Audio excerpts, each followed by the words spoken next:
So today we have a representative from the Early Childhood and Educational Foundation Department. Good afternoon, ma'am. Please can you introduce yourself and the department to the public? Good afternoon. Good afternoon, general public. My name is Ape Margaret Oyiwodu, a 400 level student of the Department of Early Childhood and Educational Foundations, University of Ibadan. Early Childhood and Educational Foundation. What is your crayon? Crayons. No, when they told you it will come here, they did not tell you to come complete. Crayon either. Can I speak? If you know what a child lab is, you would know that crayons and toys should not be found here. They should be found in a child lab. Director, did you hear that? Yes. Everyone that did not know what a child lab is. You don't. Okay. With all your knowledge of a child lab, please can you tell us what the importance of your department is? Not anybody can teach a child. Can you put your child in the care of just anybody? You need a specialist to handle your children. So that's where your Early Childhood and Educational Foundation comes in. Basically, where every other teacher teaches in the conventional way, an early childhood educator would make use of play-way methods, a way that the child will be able to relate and find joy in learning, something that would enable the child to not easily forget, would help the child's memory, would help the child to become a problem solver right from their early years. Something That is like what an early childhood educator does. shark do. That is child literacy over there. Okay.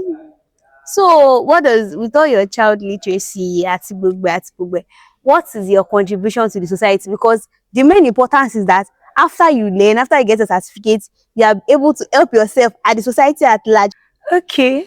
So yeah, every society needs a childhood educator because first and foremost, I would like to start from how that early childhood educator encapsulates the holistic development of a child from ages 0 to 8, of which the child's brain, 90% of a child's brain is developed between the ages of 0 to 5 years old. So any child that is going to become a problem solver in the society, any child that is going to be physically capable, now it entails both the gross motor skills and the fine motor skills, any child that is going to be able to socialize easily, any child that is going to be emotionally balanced needs an early childhood educator. Now, how does early childhood education helps the society? What do we have to offer the society? An economist once said, James Ackman, he once said in one of his work that every dollar that is put into a quality early years program comes back in return of $7 to $13.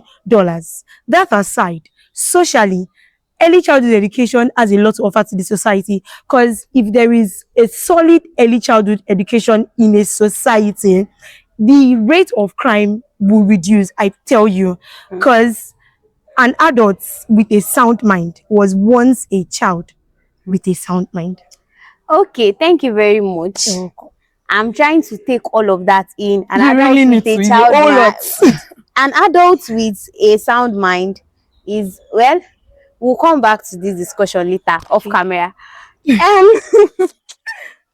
are you now trying to tell me that with all my certificates, imagine I spent 4 years, some people used to come for postgraduate in this course, so yes, beyond the classrooms, and I would like you to understand that I am not in any way belittling the importance of the teachers in the classroom, but I am only answering your question to show you and the general public that beyond the classroom or outside the classroom, there are other career opportunities for everyone that studies early childhood education. Like such careers opportunities include curriculum development, child counselor and psychologist in schools, a school administrator, a child literacy advocate. You know, we're talking about poems the other time, and I told you that has to do with children literacy. Yes, it entails a good early childhood educator to come up with a solid early childhood literacy, yes, be it poems, be it books, and all of those things. I think I understand that take now. Okay, so a quick one, guys. This episode was proudly sponsored by Income Gadgets, your one-stop go-to for phones, electrical appliances, phone gadgets, your chargers, and everything. They buy, they sell, and they swap. So back to you, Map. Okay. If you were given $20,000 to stop, like, or to forsake your course of study, would you take it? First and foremost, $20,000. Do you want to check exchange rate first? it doesn't mean I don't need to check it. I know what $20,000 is. First and foremost, would I be doing whatever it is that they are paying me that $20,000 for because I love that thing or because I actually need the money? Because okay, yeah, $20,000 is Will a you lot. take it or not? I You are doing like this. Will you take the money or not? I want to help you understand me properly. It depends on the level of, if you are making so much impact in my field already, I might not take it. It depends on the circumstance that surround that money. Okay, thank you very much, ma'am. It was an honor having you on the show today, even though you came to my show to come and cook me. I didn't. But there is no problem. And with this, we have come to the end of today's episode. Thank you very much for staying till the end. Like we always do, from the office of the faculty president, if you can guess the department that is coming next week, you stand a chance to win a gift from the office of the faculty president, proudly sponsored by the faculty president. So please guess in the comment section. See you guys next week. Bye bye.